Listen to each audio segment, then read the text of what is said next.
नमस्ते बच्चों। आज हम इस चैप्टर के कुछ और बुक्स एक्सरसाइज क्वेश्चंस देखेंगे। क्वेश्चन 2.27, 3 स्पीशीज दे रखी हैं H2+, H2 और O2+। इनमें उपस्थित इलेक्ट्रॉन की संख्या बतानी है।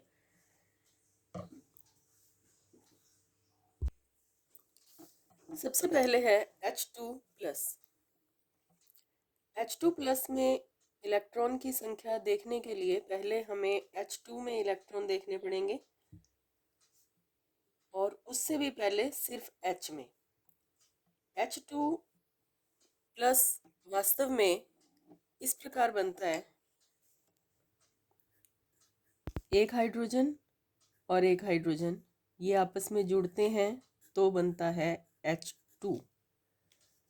इस H2 में से जब एक इलेक्ट्रॉन कम हो जाता है, हमने पीछे वाली वीडियो में ये बात सीखी थी कि किसी भी स्पीशीज में से जब एक इलेक्ट्रॉन कम हो जाता है तो उस पर धनायन आ जाता है। जब H2 में से एक इलेक्ट्रॉन कम हो जाता है तो बन जाता है H2+। तो अब हम इसी प्रोसेस को फॉलो करेंगे। पहले हम बात करते हैं सिर्फ हाइड्रोजन की। हाइड्रोजन परमाणु, इसमें इसका परमाणु क्रमांक 1 होता है। इसमें इलेक्ट्रॉन की संख्या 1। और अगर हम बात करें H2 की, 2 हाइड्रोजन आपस में जुड़ जाते हैं, इलेक्ट्रॉन हो गए 2। और जब H2 में से एक इलेक्ट्रॉन माइनस हो जाता है तो बन जाता है H2+। अभी अभी हमने किया, H2 में इलेक्ट्रॉन की संख्या थी 2, एक इलेक्ट्रॉन माइनस होते ही H2+ बना, उसमें इलेक्ट्रॉन की संख्या 1। तो हम लिखते हैं H2+ में इलेक्ट्रॉन की संख्या बराबर 1। हम इसको पहला भाग मान लेते हैं। भाग 2, H2, इसमें इलेक्ट्रॉन की संख्या हम अभी ऊपर निकाल चुके हैं। एक हाइड्रोजन में एक इलेक्ट्रॉन, 2 हाइड्रोजन में 2 इलेक्ट्रॉन। तो इसमें सीधा ही लिख देंगे इलेक्ट्रॉन की संख्या बराबर 2। नेक्स्ट, तीसरा भाग O2+, बिल्कुल हाइड्रोजन की तरह करेंगे। पहले सिर्फ O की बात करते हैं। परमाणु क्रमांक होता है ऑक्सीजन का 8। मैं आपसे फिर कह रही हूँ, आपको 30 परमाणु क्रमांक तक के तत्व याद रखना चाहिए। और ये लिस्ट आपको यहाँ आपकी किताब में मिल जाती है, पेज नंबर 65 पर ये दे रखा है। सभी जितने भी आवर्त सारणी में तत्व हैं उन सभी के बारे में 111 तत्वों की यहाँ पर लिस्ट है। तो आपको कम से कम पहले 30 यहाँ जिंक तक याद रखने चाहिए। इनके प्रतीक दे रखे हैं, नाम आपको मैं बता देती हूँ वीडियो में, आप इनको नोट कर लें सुन करके। H hydrogen, He helium, Li lithium, Pe beryllium, B boron, C carbon, N nitrogen, O oxygen, F fluorine, Ne neon, Na sodium, Mg magnesium, Al aluminium, Si silicon, P phosphorus, S sulphur, Cl chlorine, Ar argon, K potassium, Ca calcium, Sc scandium, Ti titanium, V vanadium, Cr chromium, Mn manganese, Fe iron, Co cobalt, Ni nickel, Cu copper और Zn zinc. ये 30 आपको याद रखने चाहिए, क्योंकि आपके जो mostly questions हैं वो इन्हीं 30 तत्वों तक पूछ लिए जाते हैं। ऑक्सीजन परमाणु क्रमांक 8, मतलब 8 इलेक्ट्रॉन। अगर हम O2 की बात करें तो 2 ऑक्सीजन जुड़ेंगे बिल्कुल इस तरह से, 16 इलेक्ट्रॉन। जब O2 में से एक इलेक्ट्रॉन माइनस कर देंगे तो O2 प्लस बन जाएगा। इसमें है 16 इलेक्ट्रॉन और इसमें होंगे 15 इलेक्ट्रॉन। इस प्रकार हम इस प्रश्न को हल कर सकते हैं। अगर आपको तत्वों के परमाणु क्रमांक ध्यान है, मतलब उनमें इलेक्ट्रॉन की संख्या ध्यान है, तो आप इस प्रकार के प्रश्नों को बहुत आराम से कर पाएंगे। नेक्स्ट क्वेश्चन है प्रश्न 2.62। 6 इलेक्ट्रॉन की क्वांटम संख्याएं दी हुई हैं। आप जानते हैं प्रत्येक इलेक्ट्रॉन 4 क्वांटम संख्याओं द्वारा बताया जाता है, N, L, Ml और Ms। इनकी सहायता से हम उस इलेक्ट्रॉन के बारे में पूरी जानकारी प्राप्त कर सकते हैं कि वो किस कक्षक में उपस्थित है। हमें इनकी ऊर्जा को बढ़ते क्रम में लगाना है, तो पहले हमें ये ध्यान करना होगा कि ये कौन कौन से उपकोष में उपस्थित हैं। पहला इलेक्ट्रॉन n बराबर 4, जो n की वैल्यू होती है उसको सीधा लिख देते हैं। n बराबर 4 तो ये 4 लिख दिया। l बराबर 2, तो यहाँ पर हम थोड़ा याद करते हैं। l की वैल्यू 0, 1, 2, 3, 4 इस प्रकार से हो सकती है। अगर n की वैल्यू 0 है तो s, l हो जाएगा s, p, d, f, इस तरह से होता है। अब यहाँ पर देखिए l की वैल्यू है 2, तो ये हो जाएगा 4d। ml की वैल्यू कुछ भी हो सकती है, वो हमें ऊर्जा में ध्यान नहीं देना होता उसको। n बराबर 3 तो सीधा 3 लिख देंगे। l बराबर 2, d, 3d। n बराबर 4, l बराबर 1, p। n बराबर 3, l बराबर 2, d। n बराबर 3, l बराबर 1, 3p। n बराबर 4, l बराबर 1, 4p। तो इस प्रकार से हम इनके उपकोष ज्ञात कर लेते हैं और n+l नियम के अनुसार ऊर्जा निकाली जाएगी। तो इसके बाद हम सामने इनका n+l वैल्यू लिख देते हैं। यहाँ पर मैं लिख रही हूँ n+l वैल्यू। तो इनके n+l वैल्यू क्या हो जाएगी? 4d की 6, 3d की 5, 4p की 4 + 1। ये देखिए p की वैल्यू 1 है तो 4 + 1 5। 3d की 3 + 2 5। 3p 3 + 1 4। 4p 4 + 1 5।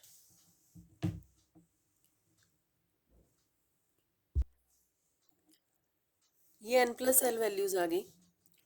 जिसकी n+l वैल्यू सबसे कम होती है वो सबसे कम ऊर्जा वाला होता है। हमें बढ़ते हुए क्रम में लगाना है, तो सबसे पहले सबसे कम ऊर्जा वाले को लगाएंगे 5 नंबर इलेक्ट्रॉन। सबसे कम ऊर्जा है 5 नंबर इलेक्ट्रॉन की।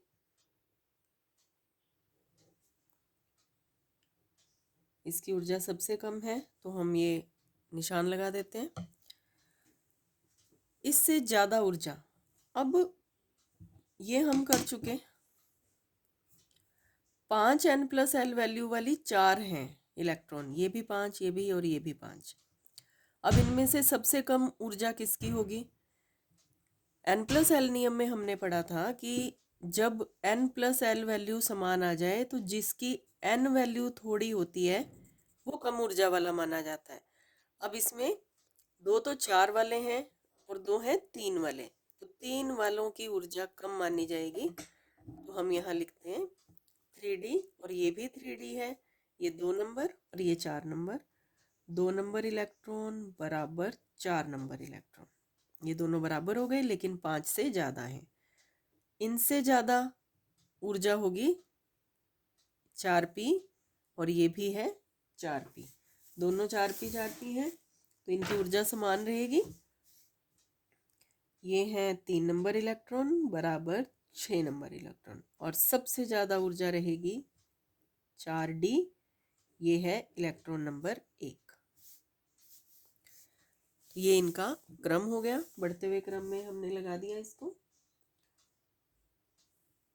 इसके बाद है क्वेश्चन 2.66। निम्न में अयुग्मित इलेक्ट्रॉन की संख्या बताएं। सबसे पहले है फॉस्फोरस। फॉस्फोरस होता है 15। तो हमें पहले इसका इलेक्ट्रॉन विन्यास लिख लेना चाहिए। फॉस्फोरस का इलेक्ट्रॉन विन्यास ये होगा 1s2 2s2 2p6, 10 इलेक्ट्रॉन पूरे हो गए। 3s2 12 इलेक्ट्रॉन हो गए। 3p3 15 इलेक्ट्रॉन, 2 2 4 6 10, 2 12 और 3 15। हम सबसे बाहर वाले को बॉक्सेस से शो कर देते हैं। इसको लिख देते हैं नियॉन।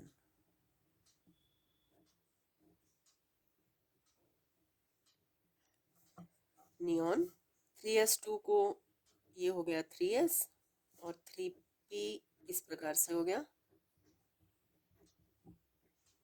3 इलेक्ट्रॉन इसमें नजर आ रहे हैं हुंड के नियम के अनुसार, और तीनों के तीनों अयुग्मित हैं। हम लिखेंगे अयुग्मित इलेक्ट्रॉन की संख्या बराबर 3। फॉस्फोरस के बाद अगला है सिलिकॉन। सिलिकॉन का परमाणु क्रमांक होता है 14। 1s2 2s2 2p6, 10 इलेक्ट्रॉन पूरे हुए। 3s2 3p2, चेक करें, 2 4 और 6 10 और 4 14। हम सिर्फ इस बाहर वाले को बॉक्सेस से शो करते हैं। नियॉन 3s, ये है 3p। तो अयुग्मित इलेक्ट्रॉन की संख्या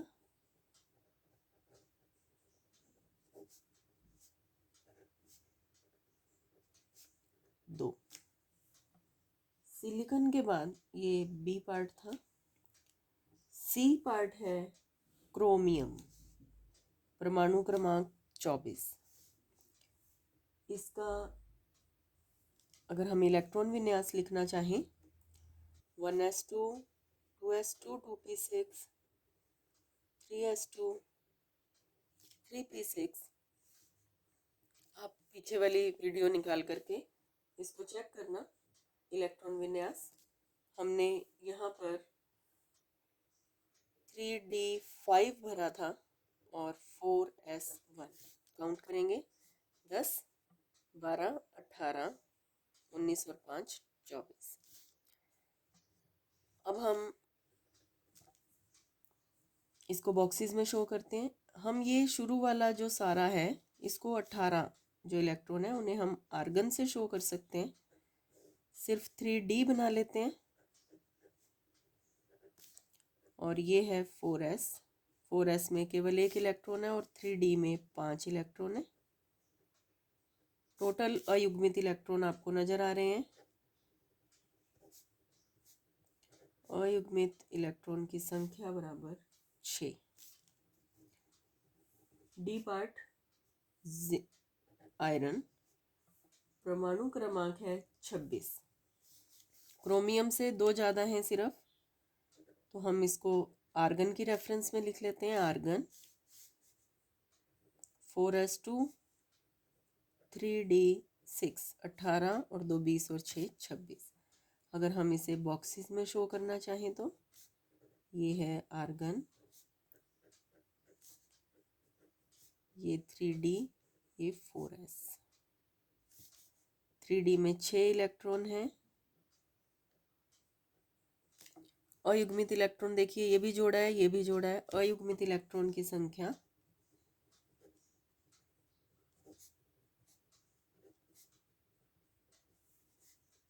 4।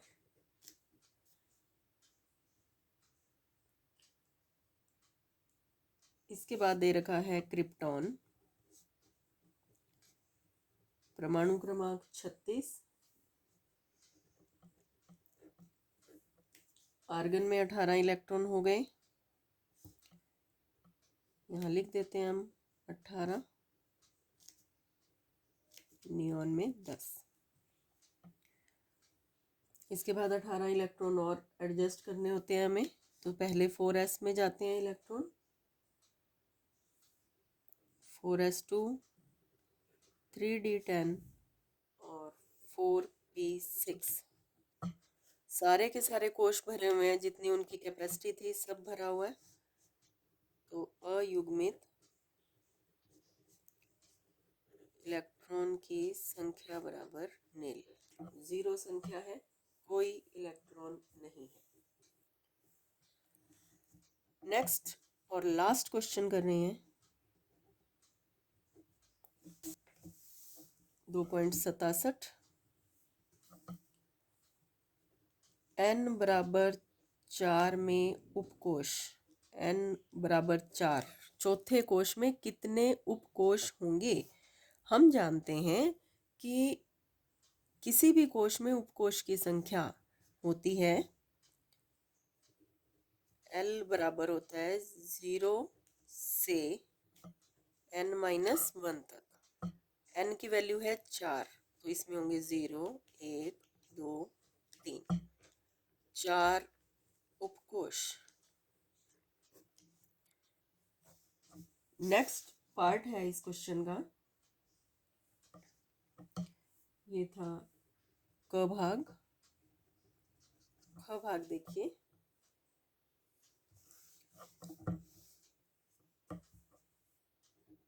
n बराबर 4 में ms बराबर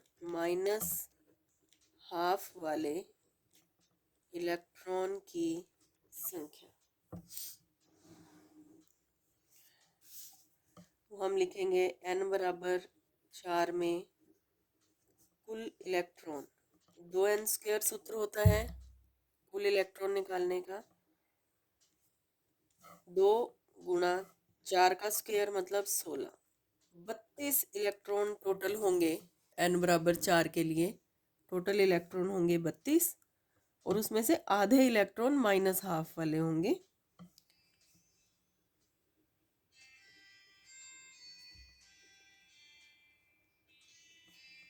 -½ होंगे, 16 इलेक्ट्रॉन। यहाँ ये चैप्टर खत्म होता है।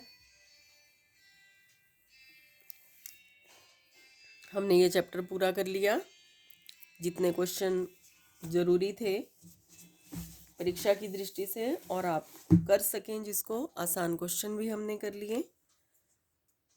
इस चैप्टर को आप याद करें। नेक्स्ट वीडियो से हम अगला नया चैप्टर शुरू करेंगे। Thank you.